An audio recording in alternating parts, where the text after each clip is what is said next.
My dad branded me not a real man when I refused to be their endless cash machine, so I walked away and watched their carefully built world collapse. I'm 29, male, graduated with an engineering degree 6 years ago, and landed a decent job right out of college. Nothing crazy, I'm not a tech bro making Silicon Valley money or anything, but solid enough that I could afford a decent apartment, keep my bills paid, and still put some away each month. Pretty basic adult stuff, right? My younger sister, 26, female though, complete opposite.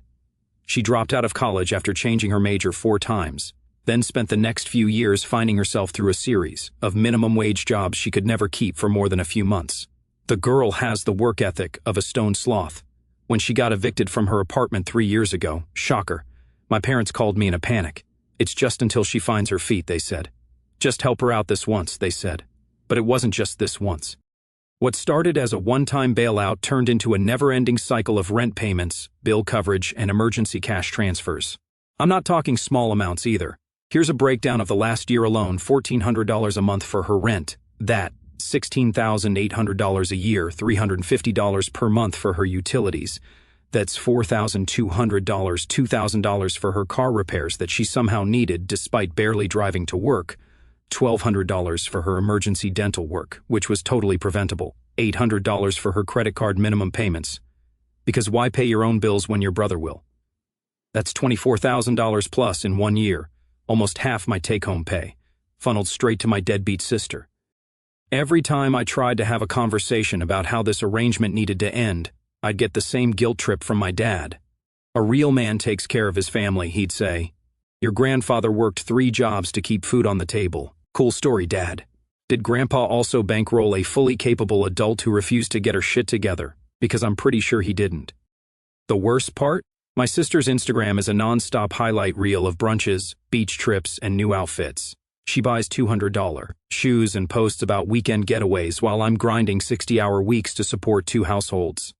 Meanwhile, I've been putting off buying a house, rarely take vacations, and my social life's been on life support since I'm always working. My friends have started calling me the Bank of James, that's me, as a joke. Except it's not funny when it's your reality.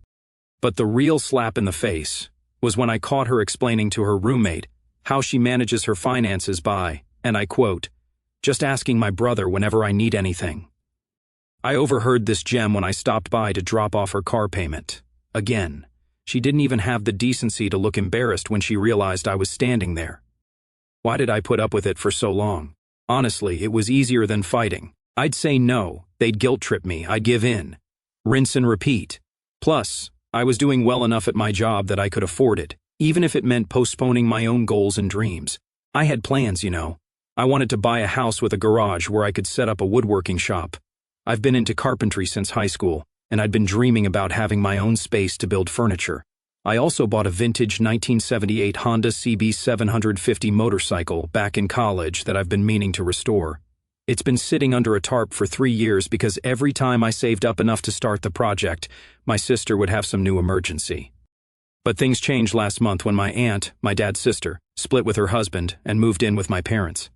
Suddenly, I wasn't just supporting my sister. I was expected to chip in for the renovations to accommodate my aunt because, apparently, a spare bedroom needed converting, and only with premium fixtures and custom furniture would do.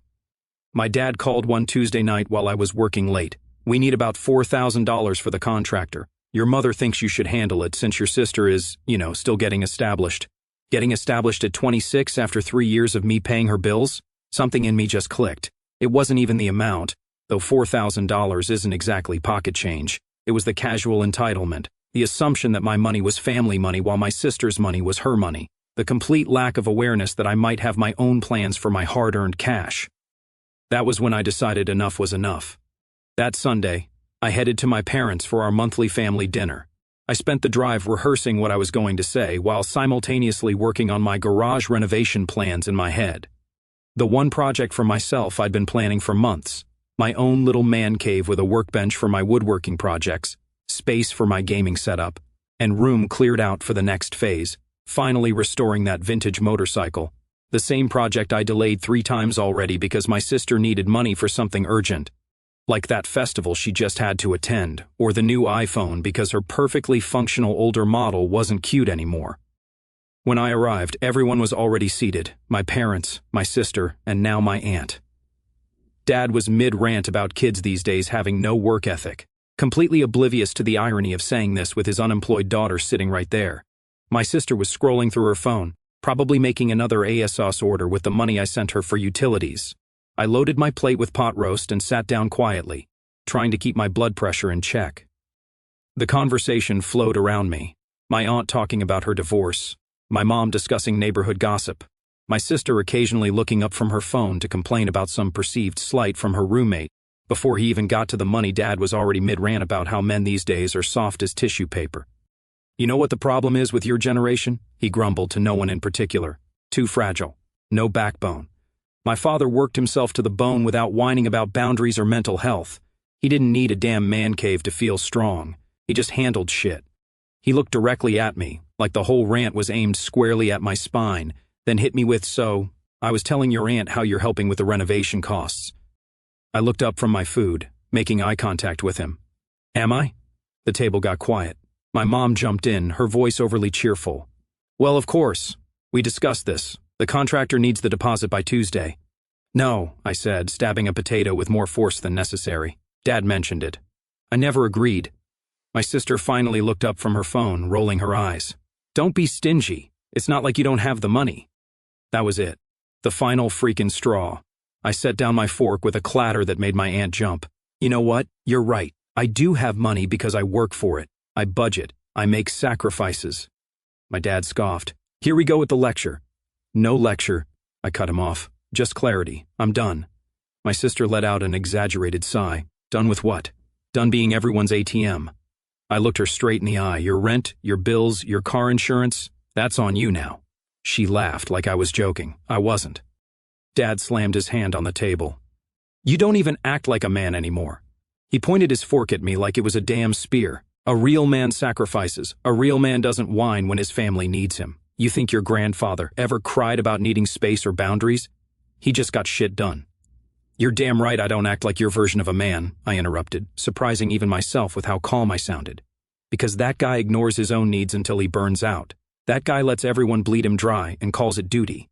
Being a man doesn't mean funding your bad decisions. It means having boundaries, and I'm setting mine now." "This is ridiculous," my mom chimed in. "After everything we've done for you?" "What exactly have you done for me lately?" I asked. "Because from where I'm sitting, I've been carrying this family financially for years while everyone takes and takes and takes." My aunt shifted uncomfortably in her seat, clearly wishing she was anywhere else. "Good. Let her see the family dynamic she'd walked into."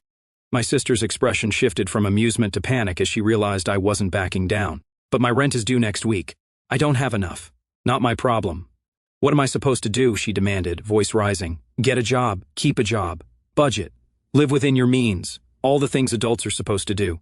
She slammed her hand on the table. "I've been trying." "Same old story," I said. "I paid bills. You bought bikinis. That's not fair. I need those things for my mental health." I had to laugh at that. "And what about my mental health? You think I enjoy working myself to death to support you?" My dad pushed his chair back. "That's enough. We're family, and family supports each other, period." "Funny how that support only seems to flow in one direction," I replied. "When's the last time any of you supported me?" My mother's face crumpled into that manipulative, sad expression I knew all too well. "How can you say that? We've always been there for you. Being there for me would mean respecting me enough not to treat me like a walking wallet." I stood up, grabbed my jacket from the back of my chair, and headed for the door. I was done with dinner and done with this conversation. My mom called after me. "You can't just walk out on family." I turned around one last time, making sure to look each of them in the eye, watch me, and I walked out, slamming the door behind me. The sound was so freaking satisfying I can't even tell you. The fallout was immediate and intense. I hadn't even made it to my car before my phone started blowing up. Texts from my sister ranged from pleading to threatening. "You can't be serious. I'll be homeless. You're such an asshole. Please, I'm sorry, just help with rent this month. Mom and Dad are freaking out. I'll kill myself, and it'll be your fault." That last one? Yeah, she went there. Classic emotional manipulation. She'd threatened self-harm before when she didn't get her way. But I'd later find out from mutual friends that she was just fine, usually out partying the same night. I silenced my phone, cranked up some Metallica on the car stereo, and drove home with the windows down. For the first time in years, I felt light, like I'd been carrying this massive weight for so long I'd forgotten what it was like to stand up straight. When I got to my apartment, I did something I hadn't done in forever. I played video games without checking my phone every 5 minutes to see if my sister needed something. Just a solid 3 hours of killing zombies and not giving a fuck. The next day, I took a personal day from work. Instead of answering the 27 missed calls, not exaggerating, I counted them, I went to Home Depot and bought supplies for my garage project. While picking out power tools, my dad called. I declined, then my mom declined, then my sister from a number I didn't recognize. Sneaky, but not sneaky enough. I spent the day setting up my workbench, organizing my tools, and mapping out where my gaming rig would go. Phase 1 was done. Next up, that bike's long overdue comeback. I ordered pizza, cranked up some music, and lost myself in the joy of finally doing something for me. My phone kept buzzing, but with each ignored call, the weight on my shoulders lifted a little more. Around 6 p.m., someone started pounding on my door, like they were trying to break it down. I looked through the peephole to see my sister, mascara streaked down her face, looking like she'd just stepped out of a telenovela. I opened the door but blocked the entrance with my body. "What? You know what?" She tried to push past me into my apartment. I didn't move. "You need to fix this," she demanded, finally giving up and stepping back. "There's nothing to fix. The situation is exactly as it should be." She pushed past me anyway and stormed into my living room. I sighed and closed the door, mentally preparing for the theatrical performance that was about to unfold. "My landlord says if I'm late on rent again, he's evicting me," she wailed, pacing back and forth. "Sounds like a problem you created," I replied, leaning against the wall with my arms crossed. "So, you're just going to let me be homeless? What kind of brother does that? The kind who's tired of being used?" She switched tactics, her voice softening as she approached me. "Look, I know I've relied on you a lot, but I'm trying. I've got a job interview next week at this really promising startup." "You've been trying for 3 years," I said, making air quotes.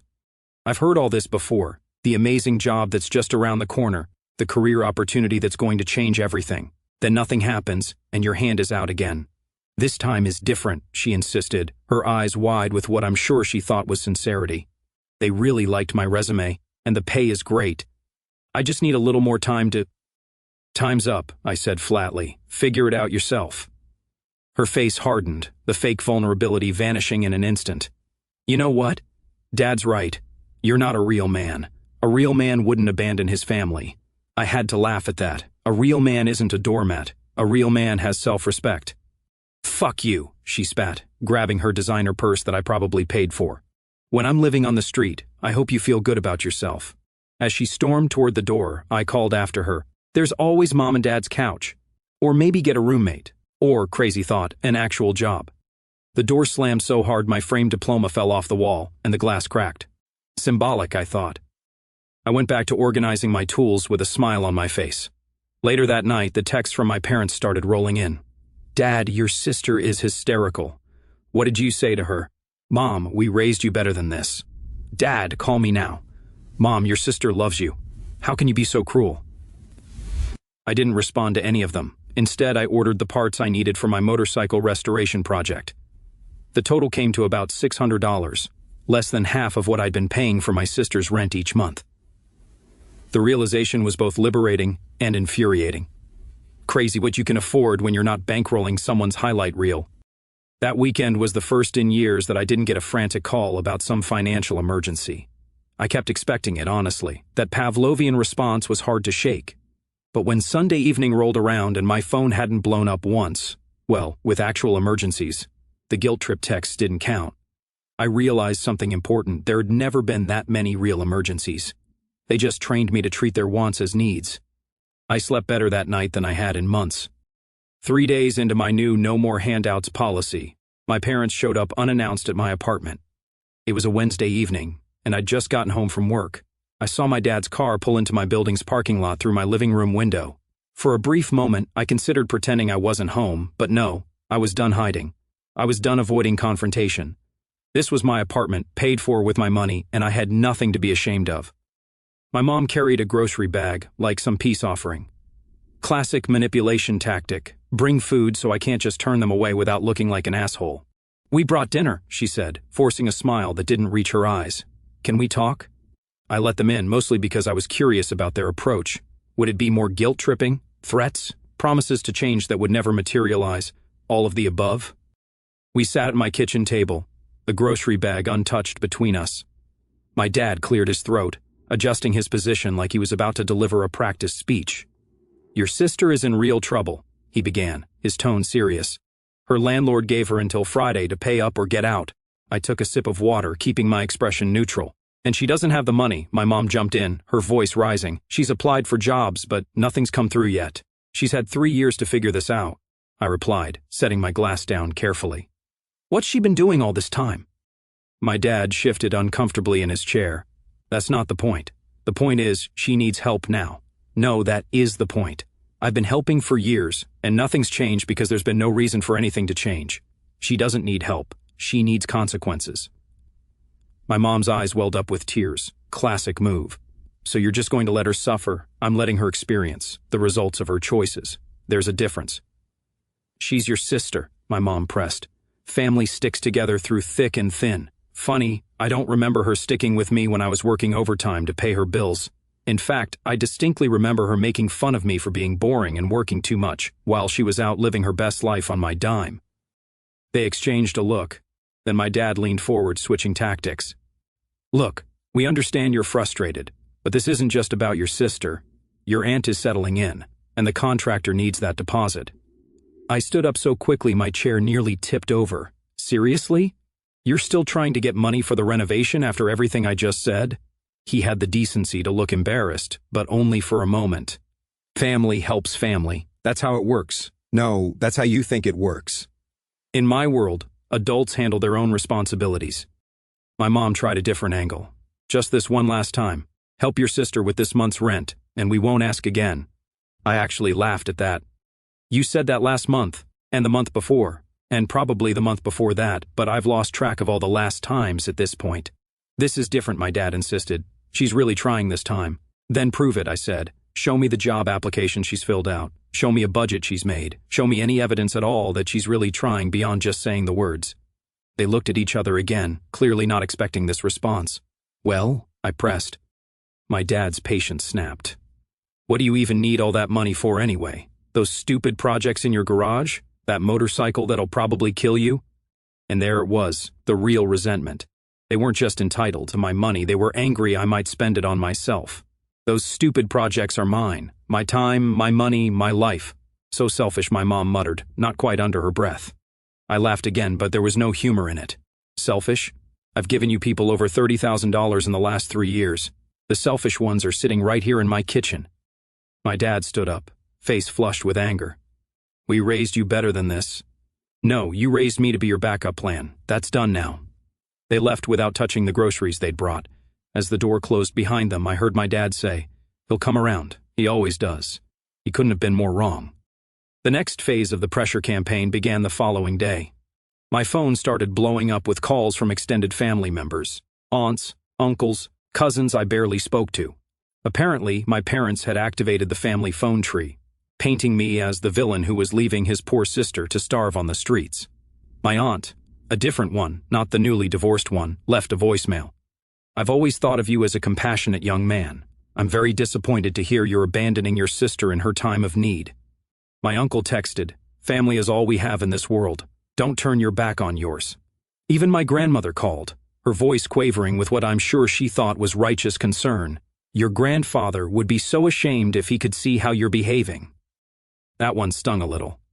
I'd been close to my grandpa, but then I remembered that he'd worked hard his whole life to provide for his family, not to enable laziness. He taught me the value of self-reliance, not endless handouts. I responded to each relative the same way. "This is between me and my immediate family. Thanks for your concern." Then I blocked them too. My cousin Jake was the only one who reached out to actually hear my side.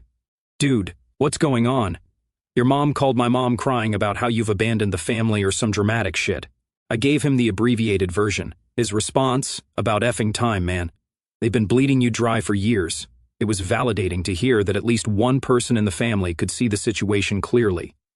The worst part of the pressure campaign was when they started showing up at my workplace. My sister came by during lunch one day, making a scene in the lobby until security escorted her out. My mom happened to be shopping at the grocery store across from my office and spotted me coming out after work. I started varying my routes, keeping my schedule unpredictable, and using the back entrance to my building. It was exhausting, but I held firm. Each attempt to manipulate me only reinforced that I'd made the right decision. A week passed. My sister got evicted, just like her landlord threatened. She moved onto my parents' couch, which quickly created exactly the tension I expected. My aunt, apparently, was less than thrilled about sharing the house with my unemployed sister and her mountain of belongings. From what I heard through Jake, who remained my only family connection, the house had devolved into a war zone of passive-aggressive comments and slammed doors.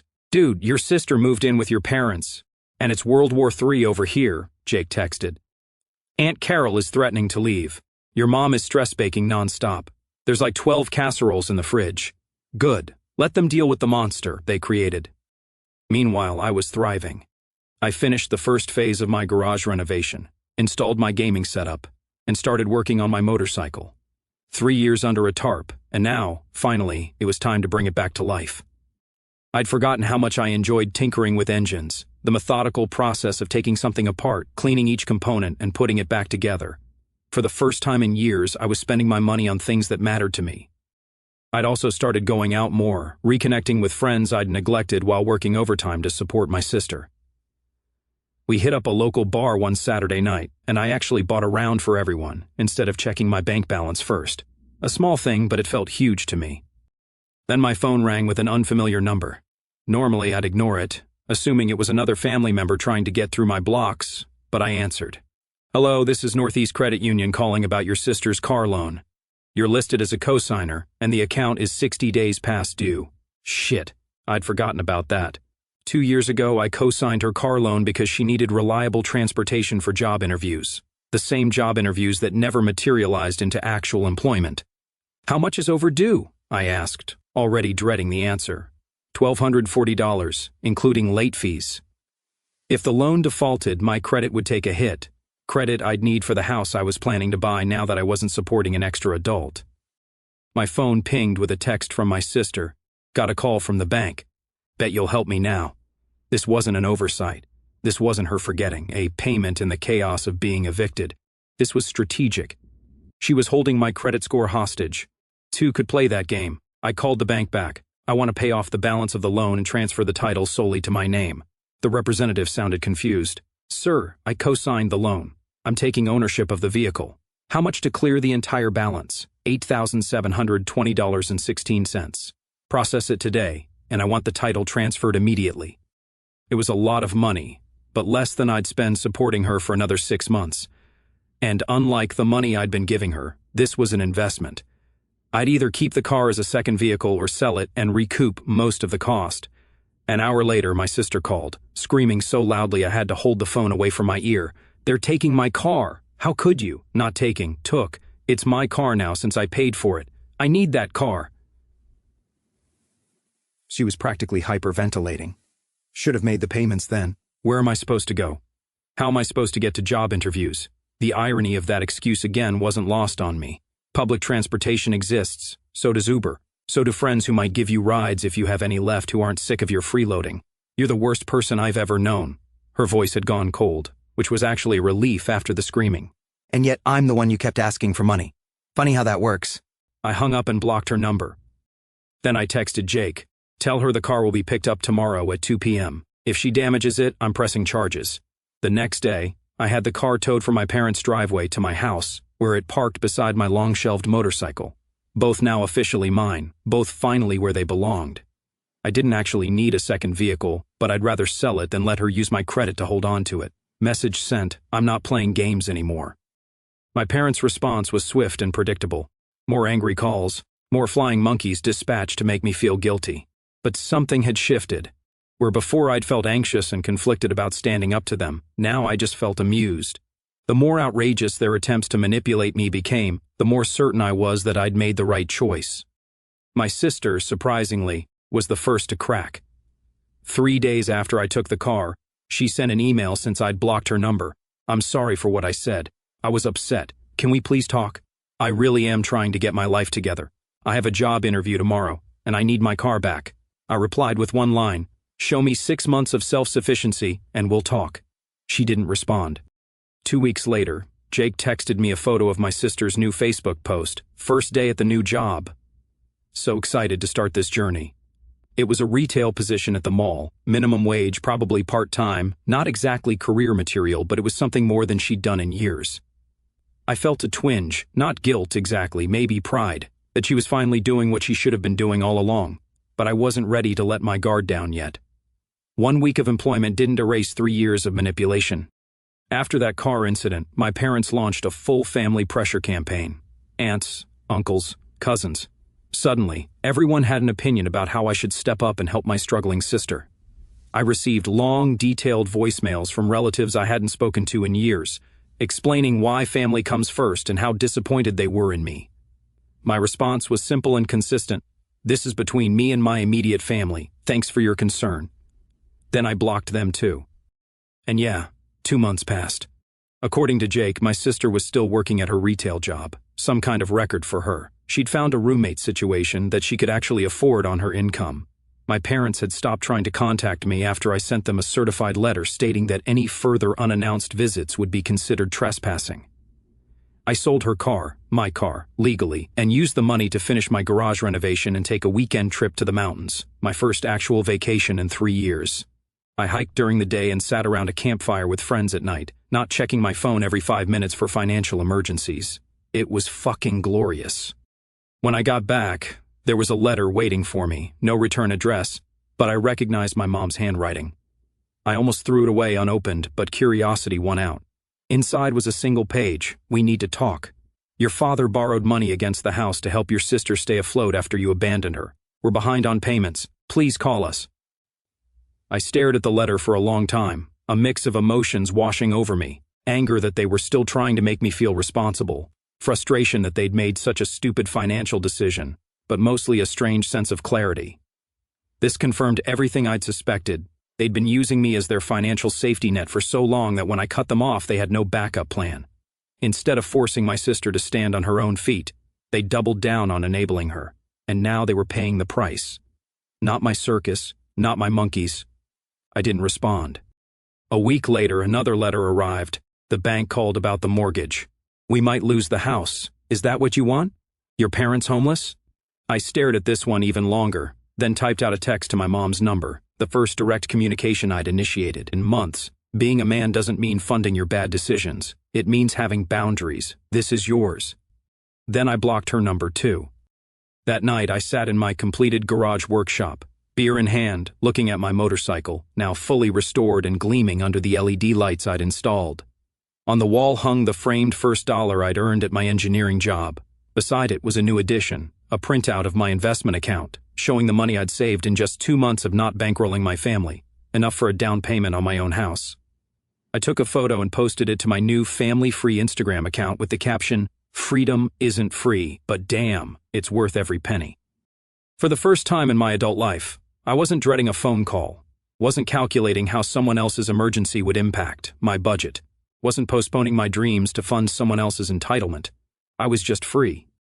The epilogue to this story is still being written. Jake tells me my sister is still working, has been promoted to shift manager, and is actually paying her own bills. My parents had to take out a second mortgage but managed to keep the house. My aunt eventually moved out, tired of the drama. Dad still won't speak to me, but Mom sent a card on my birthday, no apology, just a generic thinking of you message. Baby steps, I guess. As for me, I've started dating again. Turns out, women appreciate a guy who isn't constantly stressed about money. The best part? About a week ago, I bumped into my sister at a coffee shop. We locked eyes, awkward, tense. I half expected her to turn around or throw some snark, but instead she walked over. She looked different, calmer, more put together, like someone who'd finally started dealing with her own mess instead of dumping it on someone else. She said she was still mad at me. I told her I wasn't sorry, and for the first time she didn't argue. She just nodded, almost like she understood. No hug, no dramatic reunion, no fake promises to stay in touch. Just before walking out, she turned around and thanked me for not covering her rent. It wasn't an apology, not exactly, but it was the closest she's ever come. Letting family fail might feel cruel in the moment, But sometimes it's the only way they learn, to survive without dragging you down. And I still don't regret a thing.